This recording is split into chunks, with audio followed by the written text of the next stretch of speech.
안녕하세요. 사연을 부탁해입니다. 오늘의 사연을 소개하겠습니다. 결혼을 앞둔 어느 날 엄마가 제 방문을 노크하고 들어왔습니다. 상견례 장소는 예약한 거야?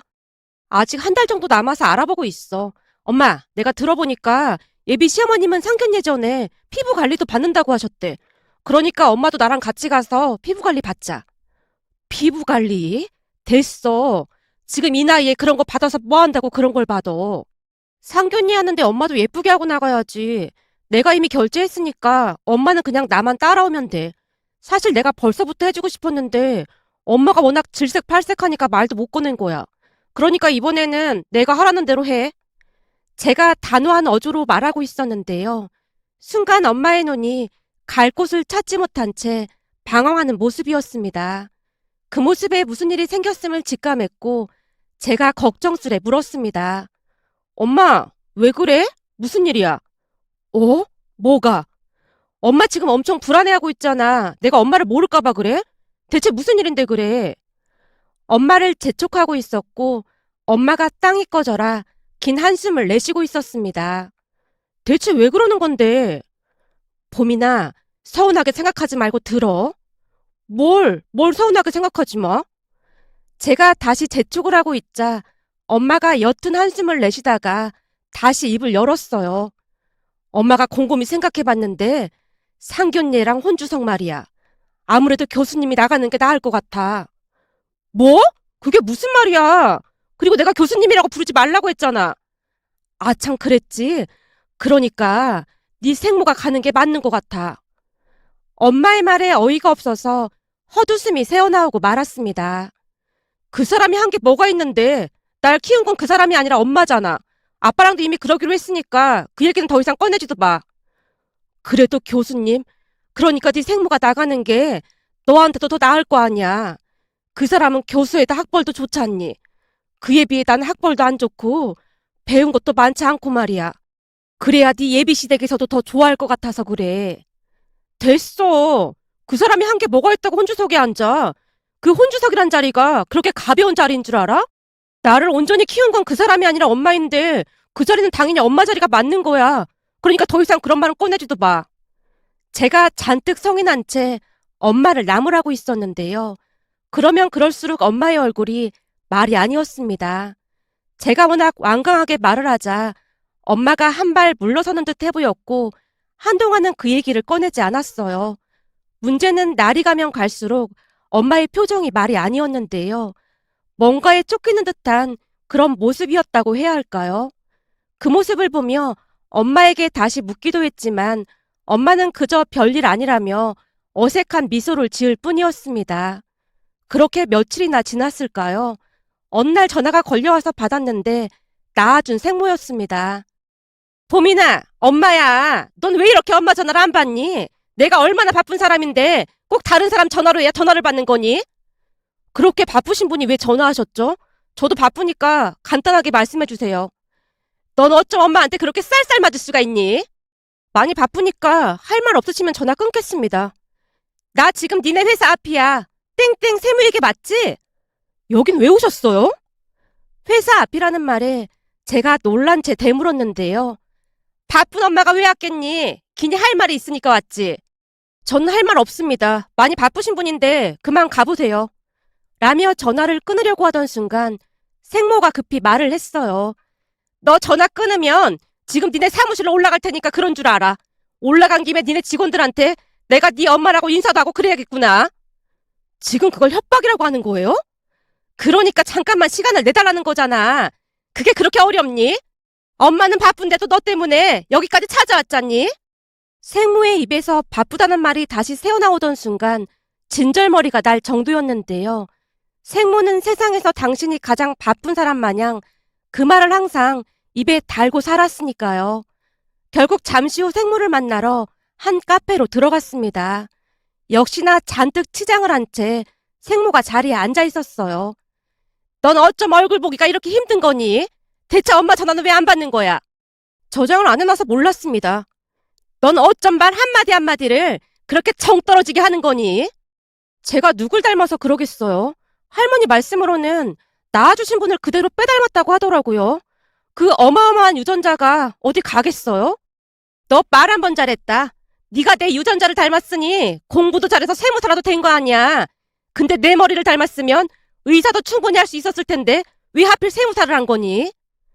생모가 불만스레 말을 하며 입을 삐죽이고 있었습니다. 물론 의대 갈 성적은 충분히 됐죠. 근데 왜 의대를 안 간 거야? 그럼 누가 엄청 기뻐할 것 같아서요. 그 꼴을 보고만 있을 수가 없겠더라고요. 뭐? 너 그럼 설마 나 엿먹어 보라고 의대를 안 갔단 말이야? 네가 지금 정신이 있는 거니 없는 거니? 이 교수님, 교수님이 엿먹으라는 말을 쓰면 안 되는 거 아닙니까? 고상하신 분께서 말을 너무 함부로 하시는 것 같습니다. 그동안 연락 한 통 없다가 갑자기 나타나서 그런 말씀을 하실 건 아닌 것 같은데요? 제가 한껏 비웃으며 맞받아치고 있었는데요. 순간 생모의 얼굴이 울그락불그락해져 있었습니다. 제 말에 열이 오른 것인지 생모가 아이스커피를 들이키다가는 다시 말했어요. 그건 전에도 내가 설명했잖니. 한동안 미국에 가 있었다고. 그러니까요. 내내 관심도 없던 자식한테 왜 갑자기 관심을 보이시는 거죠? 내가 듣자니 너 곧 결혼한다고 하던데 그 얘기 듣고 찾아온 거야. 제 결혼이 교수님과 무슨 상관이 있다고 그러시는데요? 얘 좀 봐. 나한테 자식이라고는 또 하나뿐인데 상관이 없긴 왜 없어? 그래서 하실 말씀이 뭡니까? 제가 심드렁한 표정으로 생모를 바라보고 있었는데요. 생모의 입에서 기가 막힌 말이 새어나왔습니다. 사실은 얼마 전에 네 새엄마가 나를 찾아왔어. 새엄마가 아니라 우리 엄마겠죠. 그 어느 때보다 차가운 목소리로 제가 생모를 노려보고 있었고 그 모습에 생모가 움찔한 채 말을 정정했습니다. 그래 뭐 네 엄마. 암튼 그 사람이 나를 찾아왔어. 저는 우리 엄마한테 그런 얘기 들은 적 없습니다. 그 사람이 얼마나 답답했으면 나를 찾아왔겠니? 그 사람이 아니고 우리 엄마라고요. 그래, 네 엄마가 나를 찾아왔었다. 네가 곧 상견례해야 하는데 그 자리에 나보고 앉아달라고 하더라고. 그리고 결혼식 날 혼주석에도 나보고 앉으라고 했고 말이야. 무슨 말도 안 되는 소리를 하고 있는 거예요? 지금 그게 말이 된다고 생각하세요? 왜 나한테 그래? 난 그냥 네 엄마 말을 전달한 것뿐이야. 생모가 정색을 한 채 말했어요. 저는 더 이상 할 말 없으니까 이만 일어나겠습니다. 그리고 혼주석은 우리 엄마가 앉을 거니까 관심 꺼주세요. 봄이나, 내가 널 낳아준 엄마인데 당연히 내가 앉아야 하는 게 맞는 거지. 너 똑똑하니까 잘 생각해봐. 사돈들이 고등학교도 겨우겨우 졸업한 네 새엄마를 더 좋아하겠니? 아니면 교수 엄마인 날 더 좋아하겠니? 그런 거 따지는 집안이었다면 결혼할 생각도 안 했을 거예요. 암튼 다시는 우리 앞에 나타나지 마세요. 라며 자리를 박차고 그곳을 나오고 있었는데요.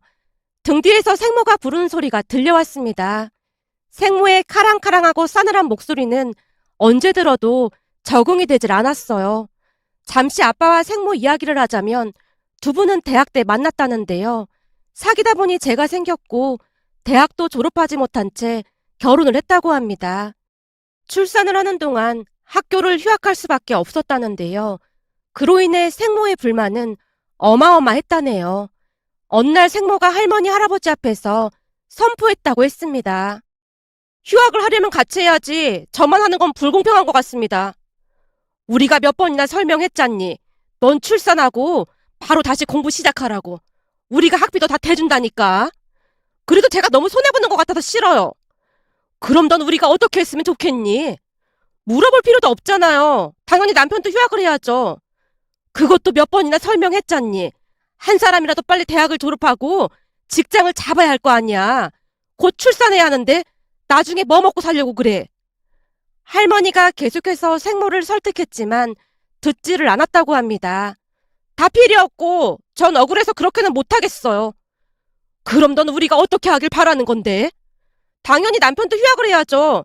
무조건 같이 휴학할 생각이에요. 알았다. 그럼 니들 마음대로 해.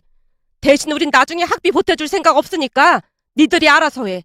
손주 낳으면 학교 다니라고 내가 손주도 다 봐줄 생각이었는데 그것도 니들이 알아서 해. 부모가 무슨 봉인 줄 알아? 공부하라고 비싼 학비 대줬더니만 이 사다를 만들어 놓고 어디서 큰 소리야.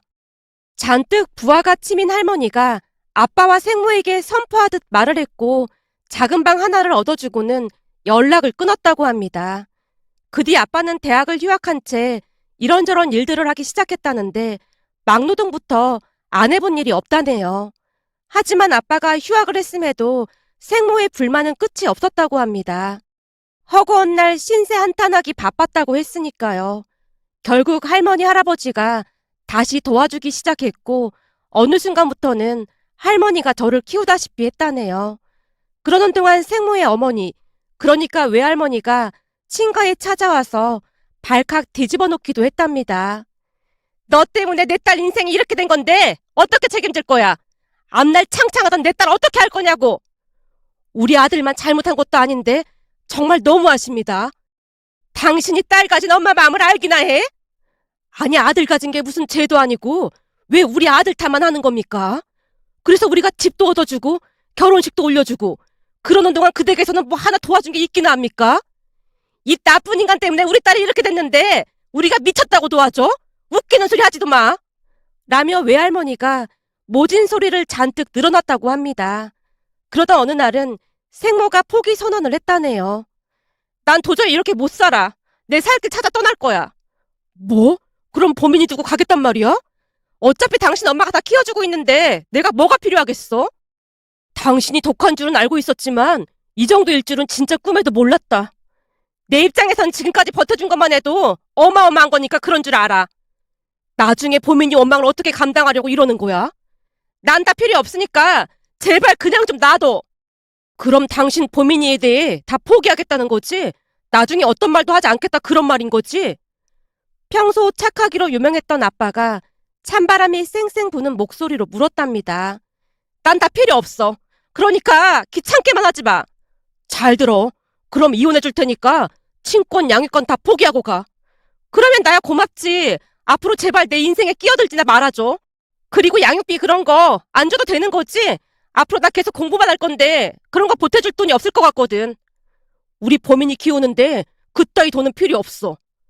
그때 당시 아빠 또한 생모와 외가 가족들에게 질릴 대로 질린 나머지 그 어떤 것으로도 두 번 다시 엮이고 싶지 않았답니다. 결국 생모는 바람과 같은 속도로 집을 나가버렸다네요. 저는 생모 얼굴도 기억나지 않았고요. 그러던 어느 날은 학교가 끝나고 집에 가려고 나왔는데 그날따라 비가 와서 두리번거리고 있었어요. 우산을 가지고 가지 않은 날이면 엄마가 어김없이 우산을 가지고 마중을 나오곤 했으니까요. 그날도 역시나 멀리서 엄마가 손을 흔들며 걸어오는 모습이 보였습니다. 활짝 웃으며 같이 손을 흔든 채 엄마와 함께 우산을 쓰고 집으로 향하고 있었는데요.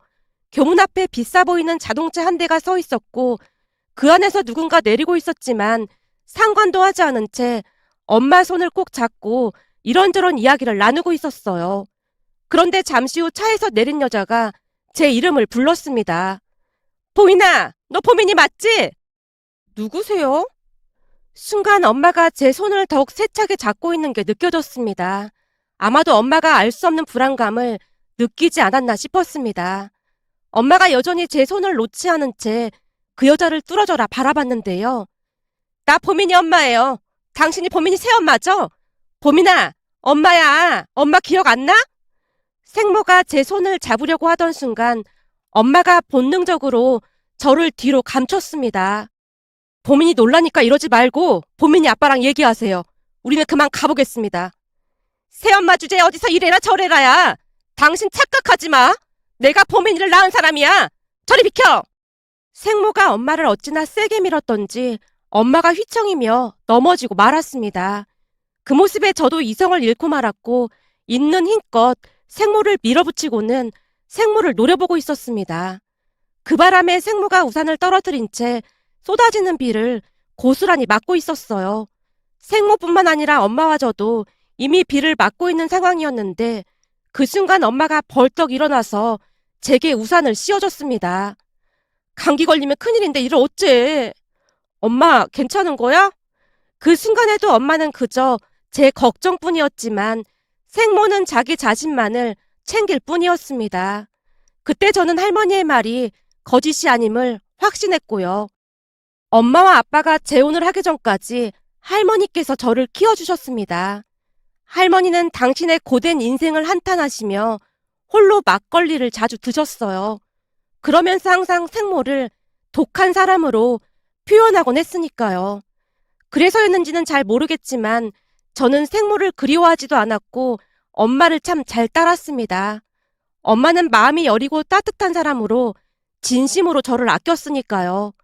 그날 생모가 집에 찾아와 문 밖에서 아빠와 큰 소리로 말다툼을 했고 아빠가 생모에게 경고까지 하는 모습이었습니다. 하지만 무슨 연유에서인지 생모는 포기하지 않았고 어느 날 학교 앞으로 다시 찾아왔는데요.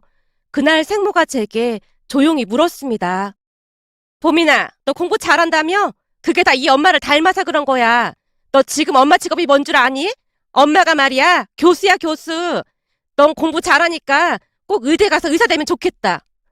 제 인생이니까 상관하지 마세요. 누가 내 딸 아니라고 할까봐 얼굴이 나랑 똑같이 닮았네. 그럼 저는 이만 가보겠습니다. 보민아, 엄마가 데려다 줄게. 우리 엄마는 집에 계시니까 다시는 엄마란 말 하지 마세요. 집에 있는 그 여자는 많이 배우지도 못해서 무식하다며. 그런 사람이 널 키웠으니 네가 이 모양인 거야.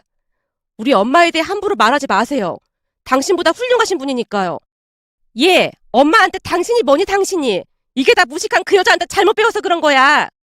생모는 말이 전혀 통하지 않는 사람으로 자기 할 말만을 할 뿐이었습니다. 집에 돌아가서 생모를 만났다는 이야기를 하지 않았는데요. 그때쯤 부모님 걱정이 이만저만이 아니었거든요. 그러다 어느 날은 할머니 집에 놀러 갔다가 잠깐 잠이 들었는데 목이 말라 눈이 떠졌고 거실로 나가다가는 기가 막힌 이야기를 엿듣게 되었습니다. 그때는 그렇게나 냉정하게 가놓고는 이제 와서 왜 찾아온 거라는데.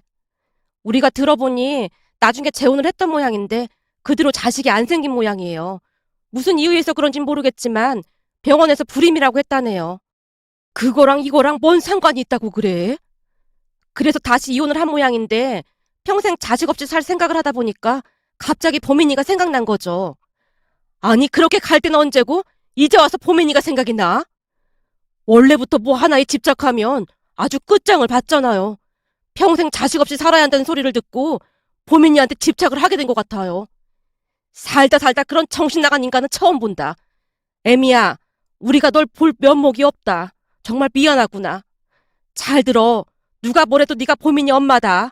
내 말 무슨 말인지 알겠니? 그럼요. 엄마가 들릴 듯 말 듯 대답을 하고 있었습니다. 그 뒤에도 생모가 저를 쫓아다녔지만 저는 철저히 외면했습니다.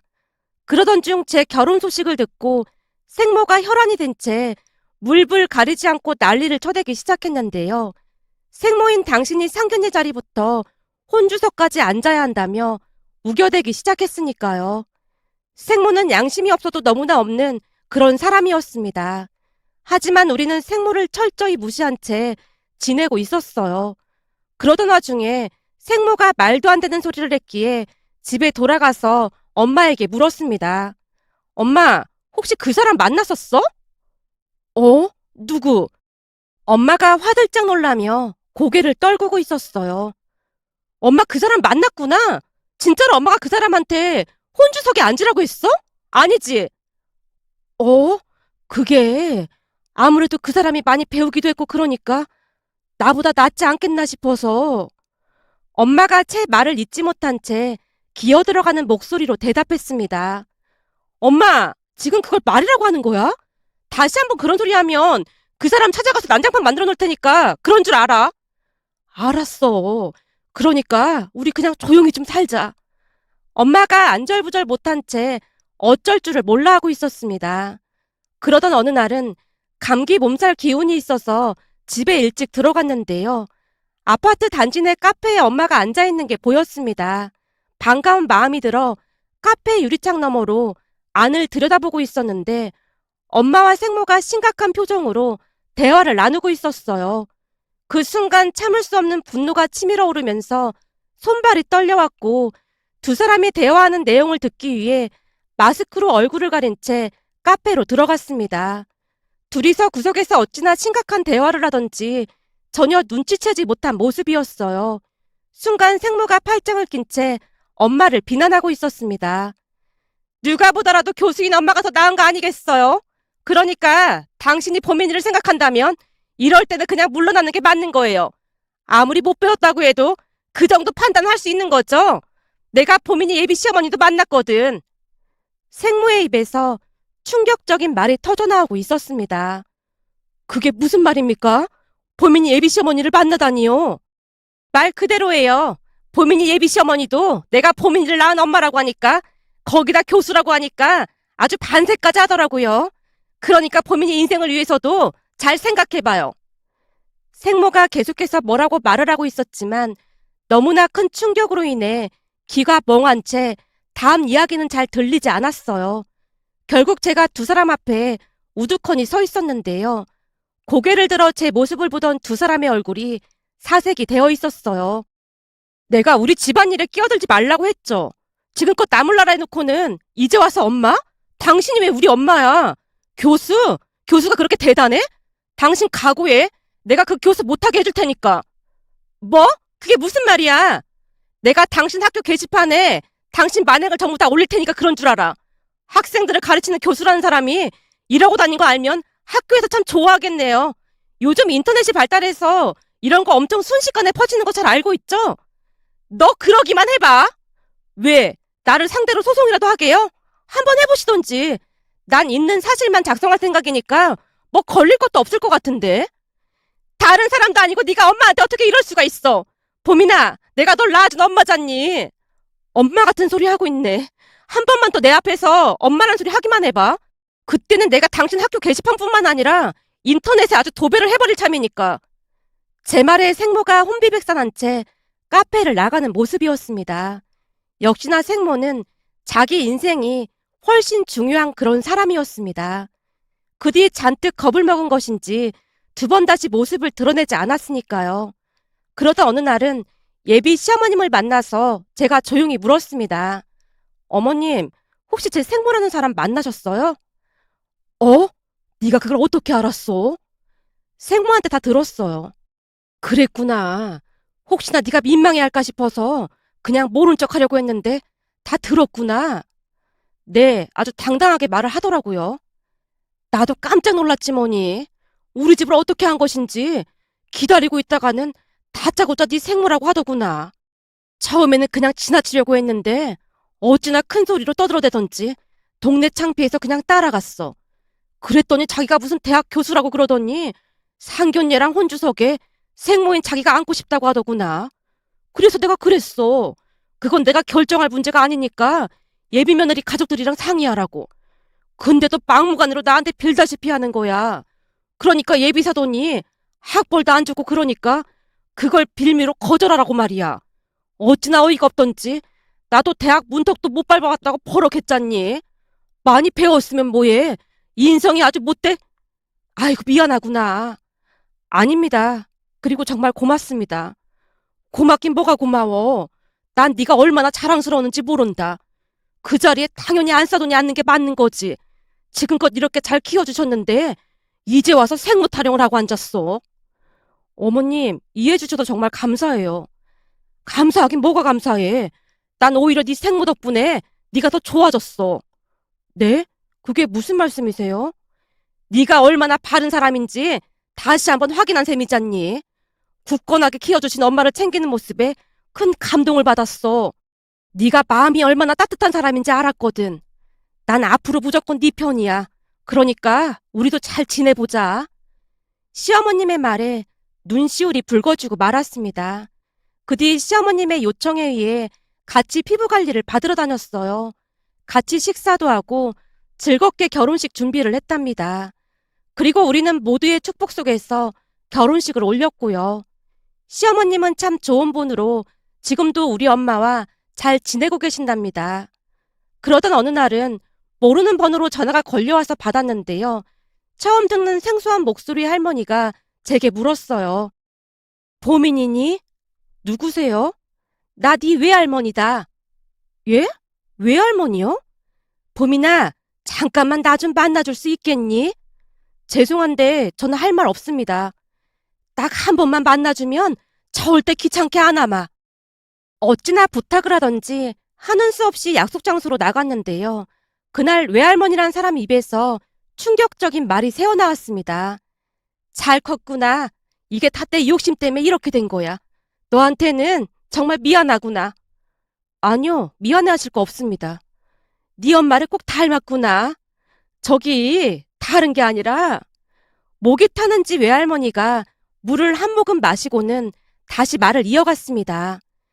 내가 이런 부탁을 해도 될지 모르겠지만 사실 네 엄마가 아니죠. 생모겠죠. 그래, 네 생모도 많이 힘들었어.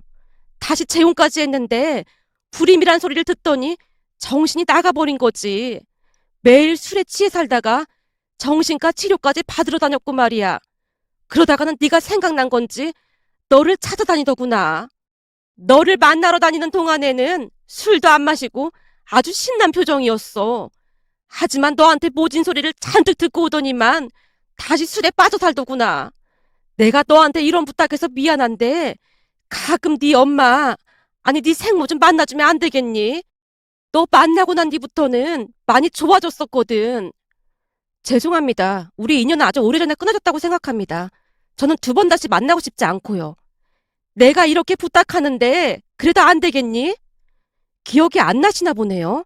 그때 우리 할머니한테 무릎까지 꿇고 빌게 하셨다면서요. 결국 우리 할머니께서 무릎까지 꿇고 빌었음에도 우리 할머니 얼굴에 물까지 끼얹으셨고요. 대체 우리 할머니가 왜 그런 대접을 받아야 했던 겁니까? 저는 절대로 다시 만나고 싶지 않습니다. 인과응보라는 말이 있잖아요. 그 대가를 받아야 하지 않을까요? 그러니 다시 연락하지 마세요. 제가 자리에서 일어났는데요. 순간 외할머니란 사람이 분노 가득한 목소리로 외쳤습니다.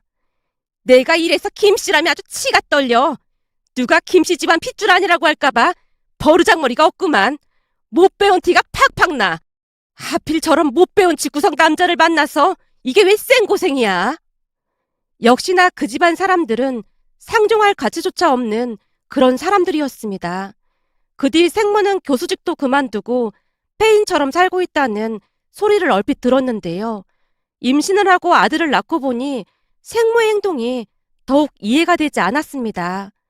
혹여나 제가 힘들까 싶어 허구한 날 집에 와서 육아를 도와주는 엄마를 보며 낳은 정보다 키운 정이 더 대단하다는 것을 다시 한번 느끼게 되었답니다. 지금껏 키워주신 우리 엄마에게 다시 한번 감사한 마음을 전하고 싶어 이렇게 글 작성해 봅니다. 오늘의 사연은 여기까지였습니다. 즐겁게 보셨다면 구독, 좋아요 부탁드립니다. 고맙습니다.